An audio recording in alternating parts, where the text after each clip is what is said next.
अब आता है थर्ड मेथड, लास्ट मेथड, जिसका नाम है क्वाड्रेटिक फॉर्मूला, जिसका नाम श्रीधराचार्य फॉर्मूला भी है। श्रीधराचार्य फॉर्मूला, श्रीधराचार्य।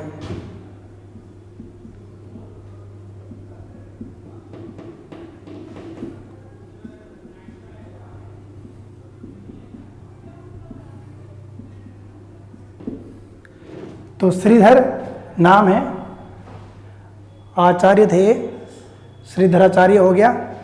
इन्होंने कंप्लीटिंग द होल स्क्वायर का यूज करके, किसका यूज करके, पिछला जो मेथड पढ़ा हमने, कंप्लीटिंग द होल स्क्वायर का यूज करके एक फॉर्मूला बना दिया।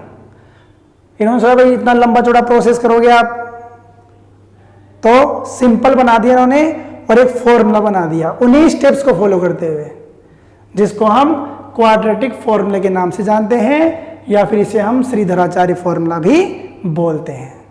तो यहां पर क्या है, कंप्लीटिंग द होल स्क्वायर के जो स्टेप्स उनको यूज करते हुए एक फॉर्मूला बनाया गया है। तो हम यहाँ पर डायरेक्ट फॉर्मूले में वैल्यू पुट करनी होती है, तो डायरेक्ट वैल्यू पुट कर दोगे तो तुरंत आंसर आता है। तो पहले हम देखेंगे फॉर्मूला बना कैसे है, तो ध्यान देंगे, फॉर्मूला बनाना बता रहा हूं मैं आपको।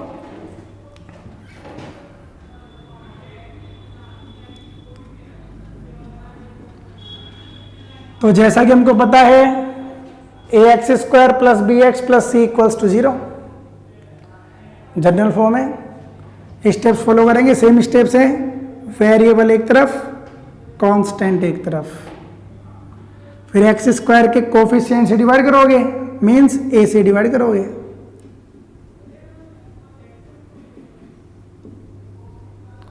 फिर तीसरी स्टेप, x का कोफिशिएंट b अपॉन a का हाफ करोगे, तो हाफ करने में क्या बताया मैंने आपको, 1/2 से मल्टीप्लाई करते हैं, का स्क्वायरिंग दोनों साइड में ऐड कर देंगे, तो b अपॉन 2a का होल स्क्वायर दोनों साइड में ऐड कर दोगे। ऐसा करते ये होल स्क्वायर बन जाता है किसका, x plus b upon 2a का whole square, x plus minus c upon a, और ये हो गया b² अपॉन 4a²। एलसीएम लेते हैं, कितना आ गया, 4a², तो ये कितना बच गया, माइनस 4ac हो गया, प्लस का b²। स्क्वायर रूट करोगे आप तो इसका स्क्वायर हट जाएगा, इसका अंडर में रहेगा, प्लस माइनस आता ही है, तो under root b² minus 4ac, पहले इसको लिख लिया बाद में इसको लिख लिया। इसका पॉसिबल है 2a, इसको उधर ले गए तो minus b upon 2a, plus का है उधर जाएगा माइनस का हो गया, प्लस माइनस ऐसे कैसे, under root b² minus 4ac upon 2a, LCM ले लिया, 2a आ गया, तो minus b plus minus under root b² minus 4ac, ये वैल्यू आ गई x की, और इसे ही हम कहते हैं क्वाड्रेटिक फॉर्मूला।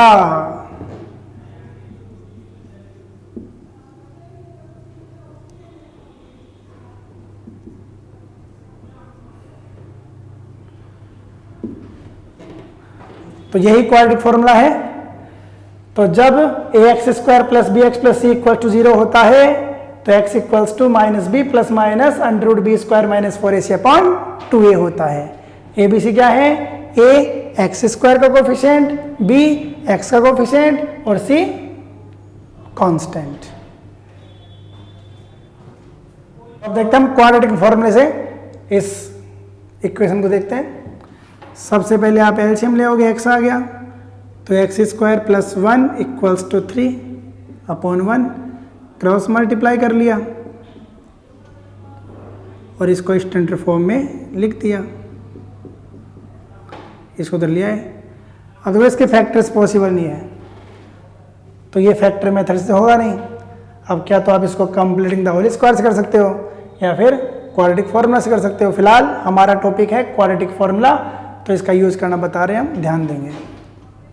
तो आप ABC निकाल लो, ए की वैल्यू कितनी है 1, बी की वैल्यू कितनी है -3, सी की वैल्यू कितनी है 1। फ्रॉम क्वाड्रेटिक फॉर्मूला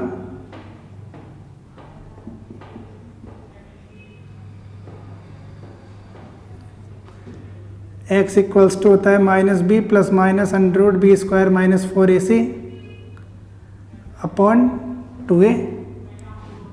रख दो सारी वैल्यूज, माइनस ऐसे कैसे, b की वैल्यू कितनी है -3 प्लस -3 का स्क्वायर -4, a की वैल्यू 1, c की वैल्यू 1 अपॉन 2a, a की value 1, minus minus plus 3, 9 - 4 upon 2, तो 3 प्लस माइनस √5 अपॉन 2। ये इसके आगे दोनों आंसर जिनको आप अलग अलग करके लिख सकते हो। So roots are 3 plus √5 upon 2 and 3 minus √5 upon 2 answer. इस प्रकार से आप इसको अलग अलग करके लिख सकते हो।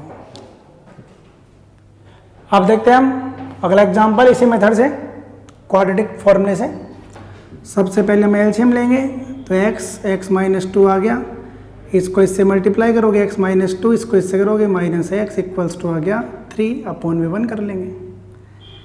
x गया, क्रॉस मल्टीप्लाई कर लेते हैं, तो क्रॉस मल्टीप्लाई करोगे -2 को 1 से करोगे -2, 3 × x -2, इसको मल्टीप्लाई कर लेंगे 3x² -6x, 2 को भी उधर ले जाएंगे हम, तो 3x² -6x plus 2 equals to 0। यह आ गया क्वाड्रेटिक इक्वेशन। ABC फाइंड कर लेते हैं। Here a equals to 3, b equals to -6 और c इक्वल्स टू 2। वैल्यू डाल देंगे फॉर्मूले में, फ्रॉम क्वाड्रेटिक फॉर्मूला क्या होता है, -b plus minus √b² - 4ac upon 2a। Value डालते हैं सबकी। b की वैल्यू -6, -6 का स्क्वायर -4ac, a की वैल्यू 3, c की वैल्यू 2, 2a, तो प्लस का 6 हो गया, ये 36 हो गया, ये 24 हो गया, ये 6 हो गया। 6 से 6 मत काट देना, गड़बड़ हो जाएगा। कितना हो गया, ये 12 बच गया। इसके फैक्टर कर लो, इसके फैक्टर क्या हो गए, 2 × 2 × 3। फैक्टर क्यों किया, क्योंकि जिसका पेयर बन जाता है वो बाहर आ जाता है और बिना पेयर का अंदर रहता है। तो 2 का पेयर बन गया, बाहर आ गया, 3 अंदर रहेगा। अब 2 कॉमन आ गया इसमें, तो 2 3 जा, और 2 से अब 6 कैंसिल हो जाएगा, तो यह आ जाएगा 3 प्लस माइनस √3 अपॉन 2 3 जा 6। इसको आप 2 बार लिख सकते हो। So roots are 3 plus √3 upon 3 and 3 minus √3 upon 3।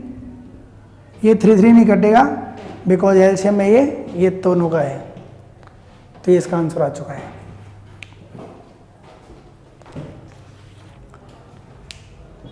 अब ध्यान दीजिए, अब यहाँ पर आती है नई बात।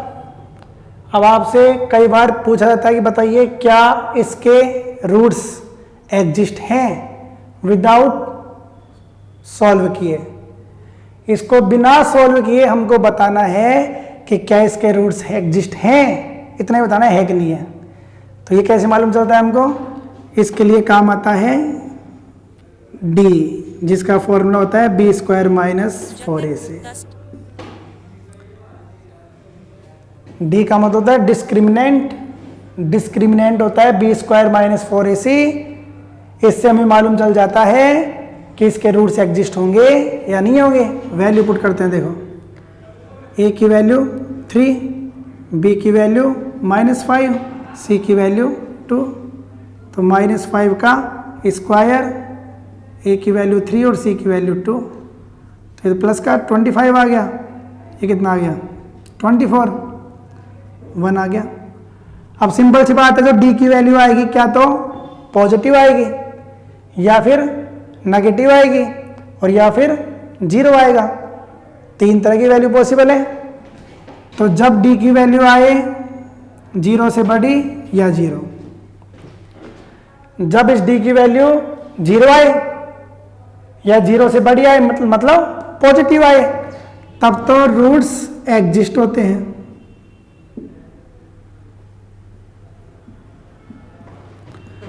और जब डी होता है लेस देन 0 तो रूट्स एग्जिस्ट नहीं होते। बस ये बात आपको ध्यान रखनी है। जब डी की वैल्यू 0 आए या 0 से बड़ी आए तो रूट्स एग्जिस्ट होते हैं, और जब 0 से छोटी आए तो रूट एग्जिस्ट नहीं होते। तो यहाँ पर ही क्या है 1 बड़ा है 0 से, तो रूट्स क्या होंगे एग्जिस्ट होंगे। तो इस प्रकार से आप बिना सॉल्व किए बता सकते हो कि किस इक्वेशन के रूट एग्जिस्ट हैं और किसके नहीं हैं।